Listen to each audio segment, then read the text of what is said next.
the show or anything, That's right? why we're here.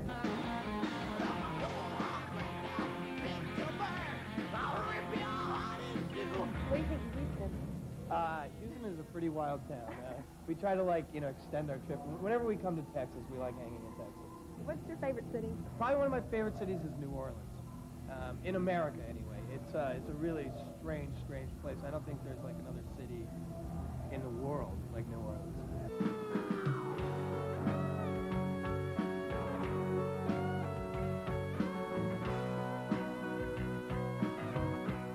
I've played clubs in New Orleans for like the last 7 years, and I've played everywhere in New Orleans.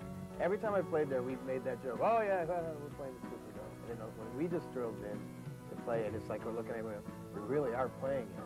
Well, I hear also when you were in New Orleans, as sort of the antithesis of the Superdome, you went to a small club and just got on stage. Yeah, we always do that. You do? Yeah. And some kid came over, and there was a club next door, and he said, you want to jam with our band?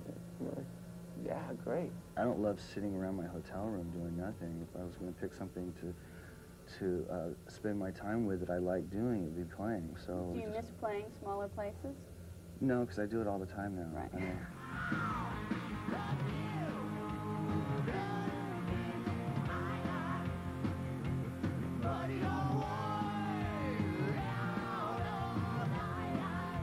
we have these great parties that Axel's kind of putting on, other theme parties. We've had Indianapolis night where they brought in the 2 Formula One cars. And bought like a big checkered rug and had a bunch of girls, you know, like that looked like, you know, when somebody wins a race, they have the girl that kisses the guy.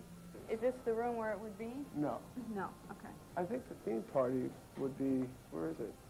Not there. We had voodoo night, and we had a Roman like orgy type night, a toga party, and they had these big muscle guys bringing in a pig, roasted pig, at 4 in the morning, of course. You know, who wants to eat a roasted pig? And the one in Disney where all that went around wearing mouse ears. Basically what it is, you know, this store for us is like the ultimate thing, you know, and we're going to take advantage of it in every way. So it's like we want to... These stadiums and stuff like that, every show has kind of a different personality. And, you know, when we played in Pittsburgh, for instance, the whole time we were on stage, it was just pissing down. And... Raining? Yeah, yeah, raining. And, you know, for like 2.5 hours, you're just out there in these, like, storms and stuff. And it really created, like, a great vibe. New York shows went really good. Why? It just happened, I guess. And when we're on later in the night, you know, when it's all dark, you get to utilize your lights more. And I think we look better in the dark.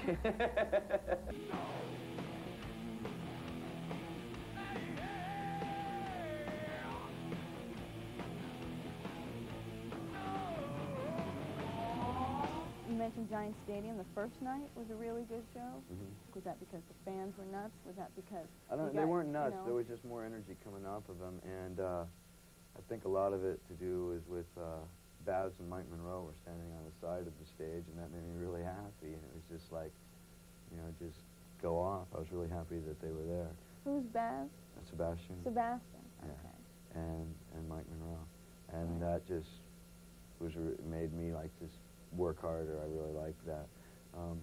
And the second night in Giant Stadium was, you know, I got hit with a couple things, a couple different times. Once when I was like thanking the crowd, and then I got hit later, and it was just kind of like, no, I'm not, you know, I'm not going to allow this.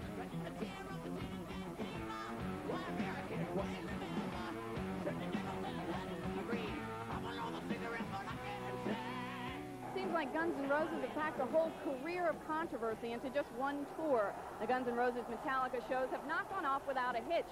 There have been riots, legal hassles, and technical problems. You haven't noticed I ain't playing a guitar tonight. For obvious reasons. Montreal was just really creepy. Nothing against the people in Montreal. We had a great time hanging out there. I think it was the building itself. It was like the first show back after like 4 dates, so Axel had some problems with his throat and so on. So we're back again, Montreal. Everybody was very excited to be back and playing, and for the first hour and 10 minutes or whatever we played, I mean, it was great. It was really good for us. It was looking to be one of the best ones.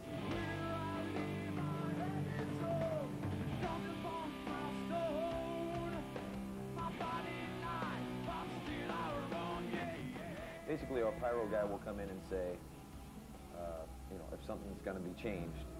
If not, he won't come in there and everything will be the same every night. He came in and said, okay, the fade to black stuff is going to be out on the wings, so don't go out there. I said, okay.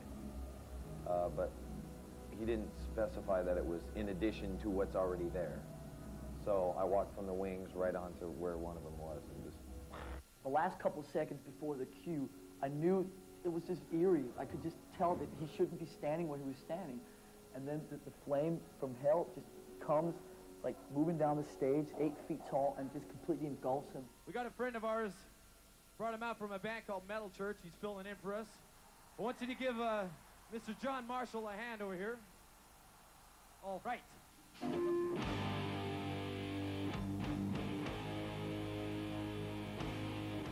So how are you? What is the prognosis with your arm? Let's get that over with. I mean, it's burned.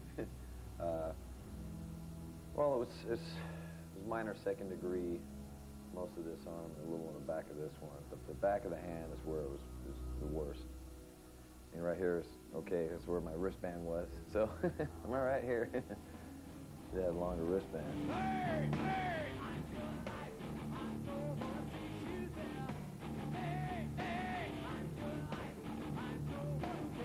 When I left the hotel and they said James was burnt, I knew so. I just felt it. It just felt wrong. So we hustled on as soon as we could. It was a couple of hours people were waiting. So already they were like, you know. And when we got up there, they were just really dead, and people were sitting down. And what happened then? I mean, you got out there and we got out there, you played anyway. The PA fed back the entire time. The monitors fed back the entire time. The crowd was like non-existent. We had just stopped the tour because I had throat problems. Came back and I realized I'm going to hurt myself. Right. I told Slash 2 more songs. If we can't get it fixed, I got to go. You know. And then we did more than 2 more songs, and finally I was just kind of like, I don't know what to do. And I looked over and Gilby was like, dude, I can't hear. I mean, it was driving me crazy. And Duff was like, I can't hear either. Yeah, and we had a little huddle kind of, and was like, we're out of here.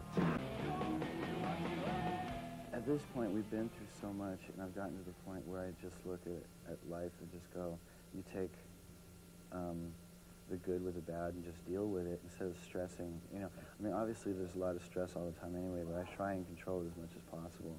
So I'm pretty laid back and just like, okay, what's the problem? What's the solution for it? And try and deal with it on a logical level. And then you get to go out there and blow steam on stage for 2.5 hours. Right. I think there's a happy medium in there without having to kick anybody's ass or you know, start a riot. Yeah, I've been. You like traditional drummer crap. Bang on things? Yeah. I hit things for a living. I guess don't know. playing must sort of be venting Yeah, that's too, the you know? best release for me. That's why I started playing drums, you know. Really? Because you were angry? I was, yeah. At something. You don't know what? Yeah, I do. You know, just life in general, my life at the time. Do you feel like you had a tough childhood? Maybe. Yeah. But, you know, it was my way of getting it out. You know, it was great. I'd come home from school every day and just thrash. And right after that, I'd feel really good and mellow. And just, you know. Therapeutic. Very therapeutic. Do you do I'd say for anybody out there that, like let's say people down in, like, East L.A. that want to go out and beat somebody up, they should just buy a drum kit or something, you know? Really. Beat on a drum. Don't beat on each other or something. I think that'd be a great motto for the world. You know, everybody buy a drum set. You know? And when you feel like you want to go, like, hit your kid or something, you know, just go in the room and just play a beat.